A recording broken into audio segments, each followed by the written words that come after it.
The icy horror of Herb Baumeister, the I-70 Strangler. In the quiet, upscale suburbs of Westfield, Indiana, nestled within wooded acres and a pristine lawn, stood a mansion known as Fox Hollow Farm. But beneath its polished surface lay a darkness so profound it would haunt Indiana forever. This was the home of Herb Baumeister, a husband, a father, and one of the most horrifying serial killers in American history. Born in 1947 in Indianapolis, Herb Baumeister seemed, at first glance, like any other suburban businessman.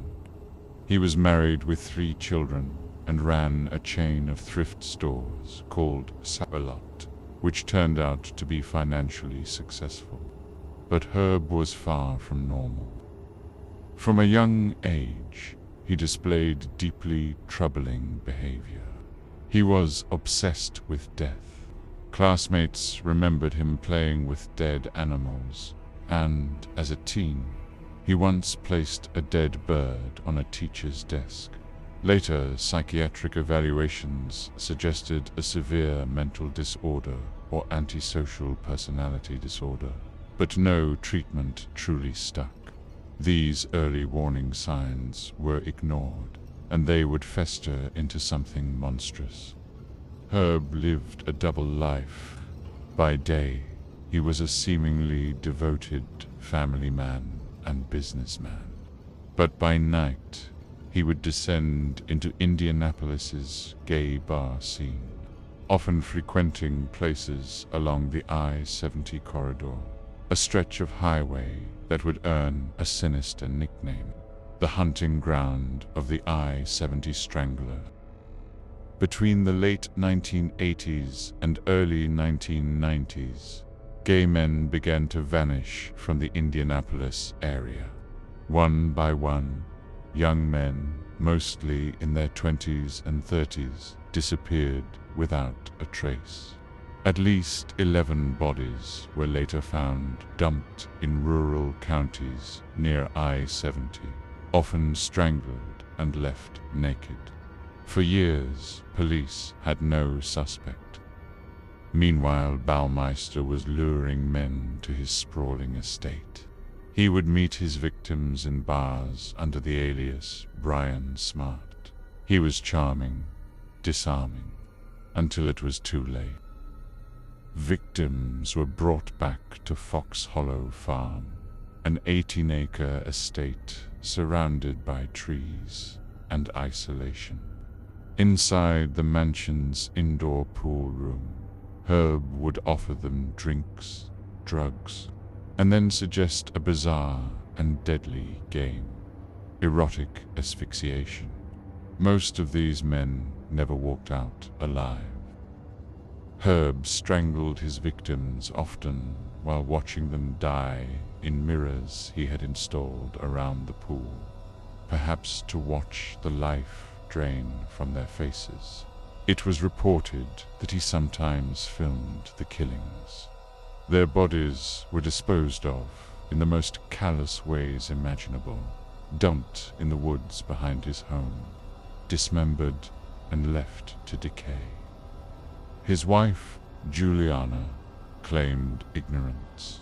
She said she and the children spent summers away from the estate, leaving Herb alone, free to kill without witnesses. She later recalled that he refused to let anyone enter certain areas of the property, and that there were often strange smells on the grounds. Everything began to unravel in 1995 when a man named Tony Harris, one of Herb's intended victims, survived an encounter with Brian Smart. He later helped police identify Herb Baumeister, but without a warrant, police were powerless until Juliana, frightened and suspicious, allowed a search of the estate during a divorce. What police found was a horror beyond imagining. behind the home, in the wooded property, investigators unearthed over 5,500 bone fragments. Human remains were scattered across the ground. Shallow graves, partial skeletons, skulls, vertebrae. Forensic analysis linked at least 11 men to the remains found at Fox Hollow Farm, though authorities believe the true number may be far higher, possibly 20 or more. As the investigation intensified, Herb fled to Ontario, Canada. In July 1996, he was found dead in his car at Pinery Provincial Park, a self-inflicted gunshot wound to the head. He left behind a 3-page suicide note, but he never confessed to the murders. He rambled about failing business and family problems, but not a word about the human bones buried in his backyard. To this day, many of the victims remain unidentified. Families still wait for closure. The specter of Herb Baumeister lingers, not just in memory, but physically. Visitors to Fox Hollow Farm, now privately owned, report chilling paranormal activity. Whispers in the woods, apparitions in the pool room, the feeling of being watched, as if the souls of the murdered are still crying out from beneath the soil. Herb Baumeister was the perfect predator, hiding behind a mask of normalcy, wealth, and charm.